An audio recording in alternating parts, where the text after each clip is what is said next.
And welcome to the Core Connection. I'm Mira Rubin here with you on Enlightened World Network. And today's topic is dissolving.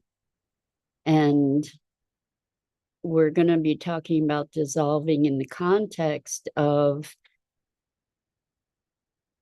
our fears and anxieties rather than trying to overpower or deny or um, encapsulate these aspects of ourselves that challenge us, to enable instead for them to dissolve so that we can better metabolize them and incorporate them in our being as part of our being. So should be an interesting conversation. Good morning, Rosalind. Welcome. So good to have you back with us this morning. And welcome to everybody else who's joining us. Before we get started talking about dissolving, let's take a couple minutes to get present. So let's take a deep breath in through your nose and hold it. And imagine clean, crisp oxygen flooding your lungs, flowing into your bloodstream, nourishing all your cells, all your organs, bringing vital life energy to your body and being. And as you exhale, exhale any tension, stress, negativity, fatigue. And now let's take another deep breath in through your nose and hold it. This time, imagine brilliant, bright light, lighting you up from the inside out and illuminating, electrifying, and energizing all your cells, your molecules, your electrons, creating a brilliant beam of light and energy from your heart out into the world. And as you exhale, exhale any remaining tension, stress, negativity, fatigue. And now let's press our palms together. Vigorously rub your hands together to feel the friction, the temperature, the pressure, the motion, the tickling and tingling when you stop. And allow all those sensations to bring you present, right here, right now, into this remarkable physical form that enables you to experience life. Welcome, welcome, welcome. So, dissolving. We have so much language of warfare. Like we want to vanquish our fears, conquer our fears, overcome our anxiety. And it goes on, right? Where we're waging war against ourselves or our life experience. And there's so much to be said for allowing, instead of trying to overcome these things, instead of trying to deny them or compartmentalize them or exile them, there's a lot to be said for allowing them to dissolve. I looked up the definition of dissolve just to be sure, but what was interesting is that it talked about allowing something to go into solution, like to become part of like a liquid form into solution. And there's a wonderful double entendre there, to be moving something into solution, like creating a solution, which is kind of a neat thing, like solving something, but also to allow something to go into solution so that it gets metabolized. And what I'm talking about in terms of metabolizing something is creating an integration to be able to resolve something, to bring it to a point of completion, to be able to integrate it into the whole. And it's fascinating to me to see in the core connection work I do with people, it's fascinating to me to see how deep trauma can get resolved, how it actually dissolves. It's not like it got obliterated. It's not that it got overpowered or uh, it's not even a rational process necessarily. What it is creating a new context for something such that it then has the it's then able to be integrated in a very different way. So if you can imagine, for instance, a clump of flour, I don't know, a clump of some kind of powder that's clumped up. Water is such an incredible solvent, right? And for us, water is a life source, right? For the creatures living on this planet, we need water, right? But it dissolves things. It's the foundation of our life in so many ways, and it dissolves things. It's a solvent, solving.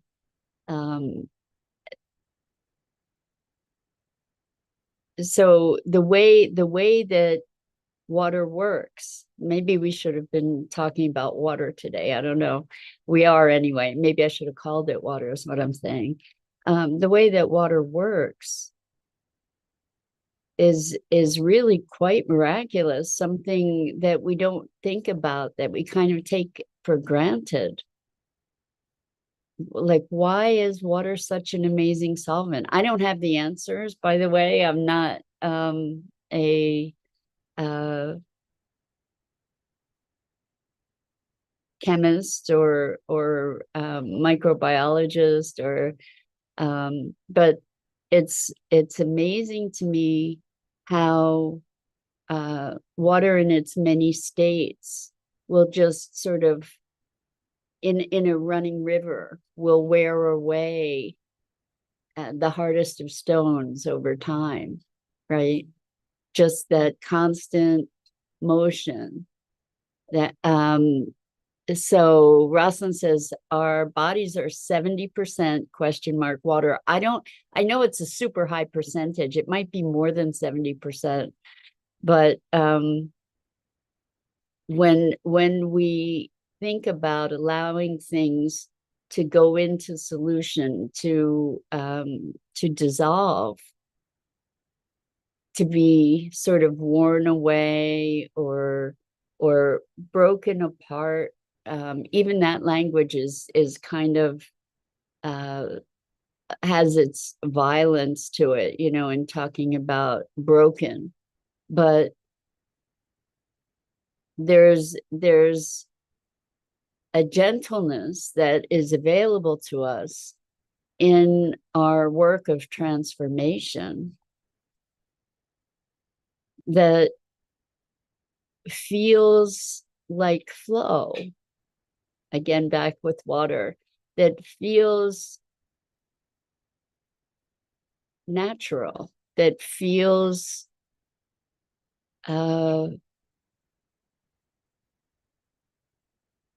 whole, maybe, or that wholeness. So one of the ways that things can get dissolved really readily in terms of our personal growth and evolution is through reframing.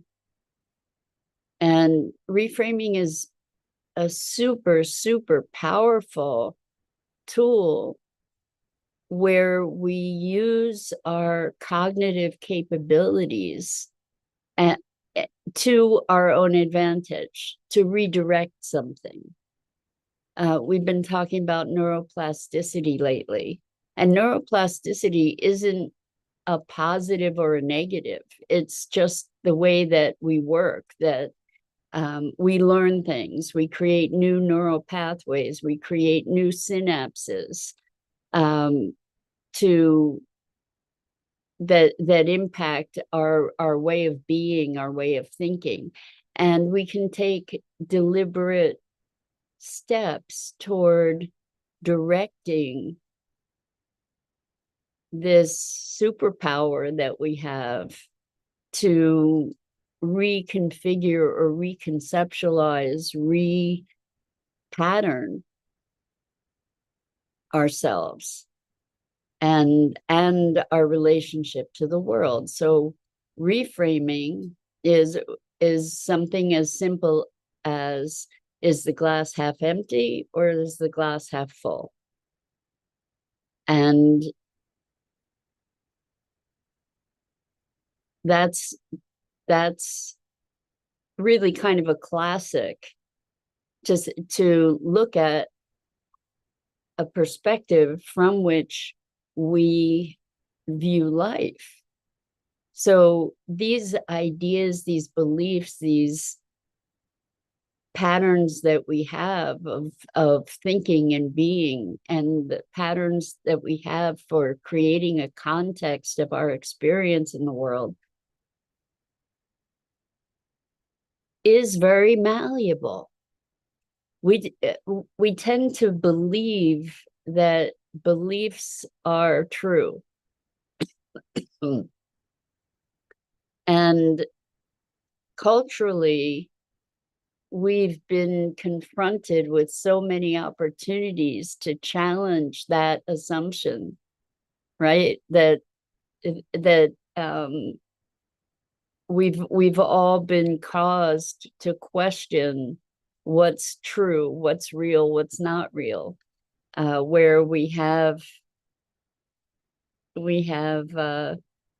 so many examples of blatant contradiction, where it reminds me of a story of my father and my brother growing up.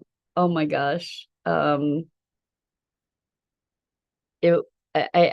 think it might have been a cigarette. We'll just say it was a cigarette, but the situation was, my brother had a cigarette, we'll say, and my father said to him, "What are you doing smoking?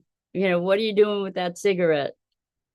And my brother was there with this cigarette, and he said, "What cigarette?" What cigarette?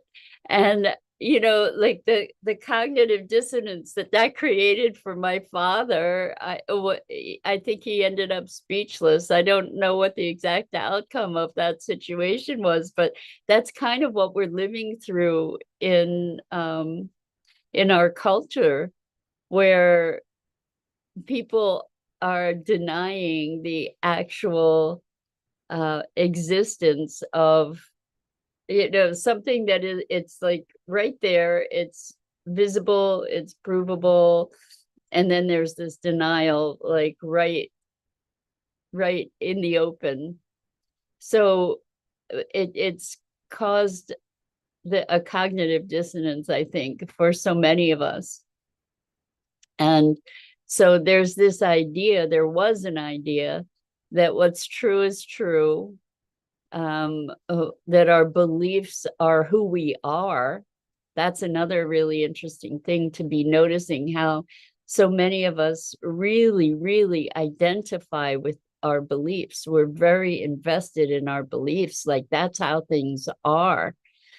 And our beliefs then shape the lens through which we experience and interpret the world. And the thing is that these beliefs are mutable. And we can see that in the extreme case, for example, when people are brainwashed, they're made to believe things that are clearly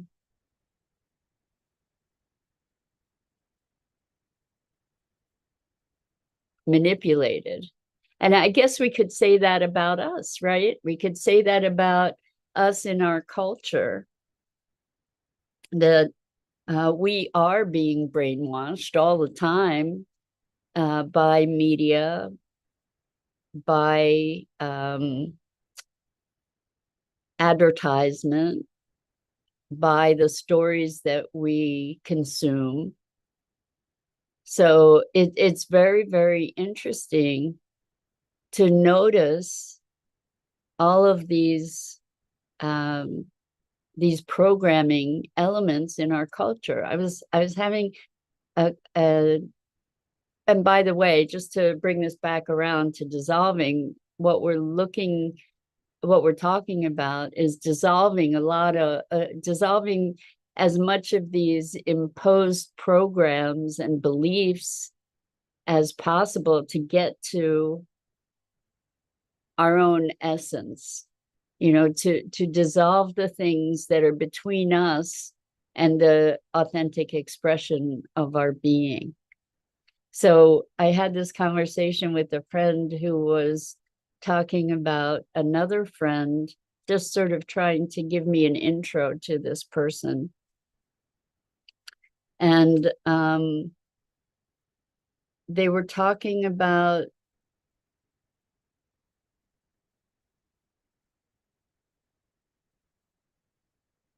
the vigilance of this other person in investigating credentials, shall we say. We'll just talk about credentials. So when we talk about credentials, we're also talking about convention, right? Like, how are we making meaning? How are we defining worth and value? So, for example, do the letters after someone's name, like MD or PhD or LSW or Esquire, or what do those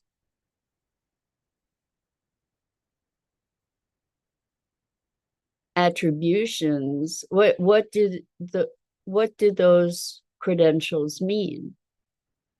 What do we make them mean? Does it make someone more intelligent? Does it reflect integrity? Does it hopefully it reflects a certain level of knowledge, hopefully, but does it reflect competency necessarily? We would hope so. In so many cases, we would hope that the credentials that a person has are an indicator of expertise and excellence, but we've all experienced, I imagine, we've all experienced credentialed people's ineptitude, or like doctors who have no bedside manner, for example, or very little compassion. So credentials, or somebody, for instance, that is super intelligent in one area but not in others. So what do those credentials represent? Other credentials might be interpreted to be like, what are we wearing? What designer, for example, might you be wearing? And the in certain circles, I get that this is maybe a way that certain people can assess other people in terms of like, what is the meaning that we make for these kinds of lenses through which we look at the world. So, what occurred to me is what does it look like to dissolve our dependency on externalities? It means, the maybe these filters that we use to perceive the world, maybe they get us in a ballpark, but they also might be keeping us from a rich experience, a full experience. Maybe they're limiting our experience as much or more than they are expanding it. What does it mean when we say, well, when we can only, it's awkward speaking about this, because truly, we can only see the world through our prejudices. And until we start exposing our prejudices to ourselves, and until we start recognizing these prejudices that are operative, and whether it's, we can say prejudices because those prejudices are beliefs, or have beliefs underlying them. We can say beliefs. When we operate with these foundational assumptions that are unquestioned,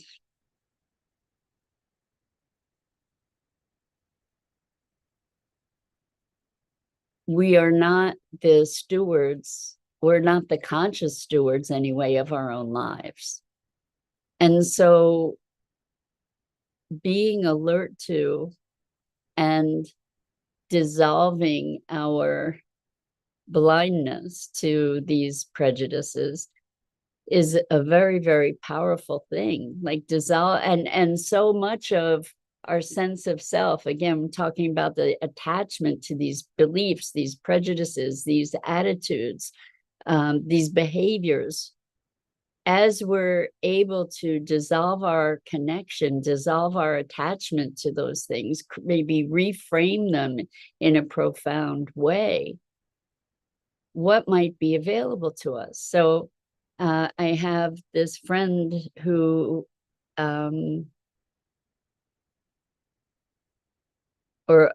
who introduced me to a group that I'm working with, and the intention was to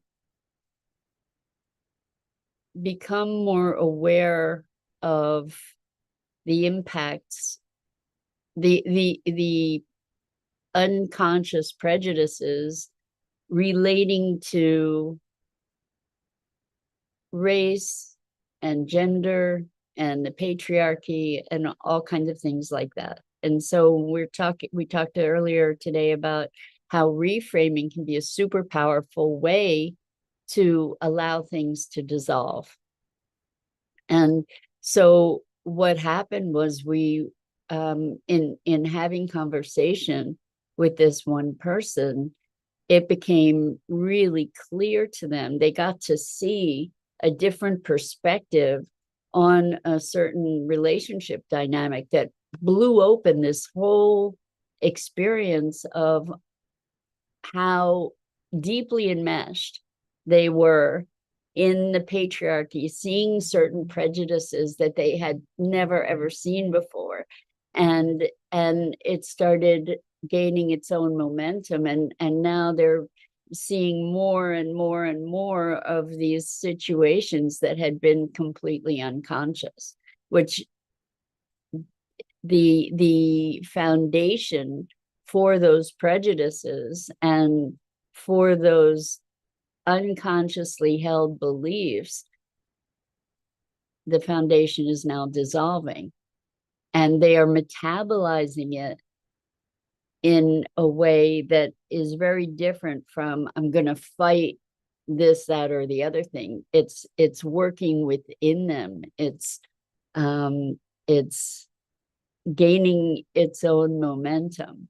So Rosalind says, credentials give credit to what a person says about subject matter they're an expert of. So a person can take what they say as truth, but when we do that to a degree, we don't use our own critical thinking. Yes, yes, yes. So we have a bias toward credentials, right? So Rosalind says, standing in your own truth looks like ... Yeah. So we have a bias toward credentials, and that bias is usually will give people the benefit of a doubt around credentials, but we have certain conventional credentials, and then we have certain things that don't have letters after them that are also credentials. And so what is that? What does it mean? Like, what kind of bias do we have that says somebody with a PhD is better or more intelligent than somebody who, for instance, is a farmer? You know, that's kind of a conventional notion, but doesn't make a whole lot of sense, really. Someone, they're, what is intelligence? You know, what kind of, are we look, it's a whole big conversation, right? But why is somebody, and I don't, why would culture believe or give more worth, ascribe more worth to someone who has letters after their name, PhD, for example, as over somebody who doesn't? It's a really interesting question.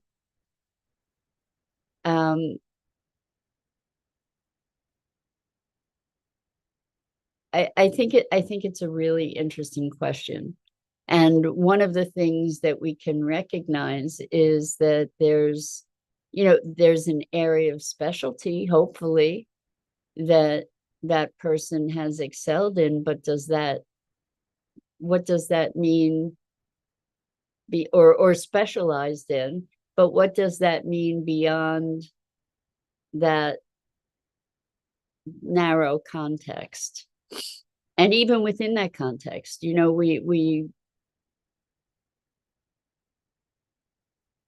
we get to look at these biases, and we have them about pretty much everything, and they're usually invisible. And as we become more aware of them, we allow them to dissolve. As we reframe them, as we question them, even as we shine light on them, sometimes the light itself dissolves. So with that, that's it for today. I think it's really interesting to be looking at our assumptions and what the meaning that we make about so many things. So I'm Mira Rubin. This is the Core Connection, and I go live here each weekday morning at 9 a.m. Eastern on the Enlightened World Network Facebook page and YouTube channel, as well as my Facebook page. And I invite you to check out the other awesome programming on Enlightened World Network and Enlightened World Living. And it's always, always, always a privilege to be playing with, discovering, observing, questioning, exploring. It's always a privilege to do that with you and in this venue. So much, much gratitude. And until next time.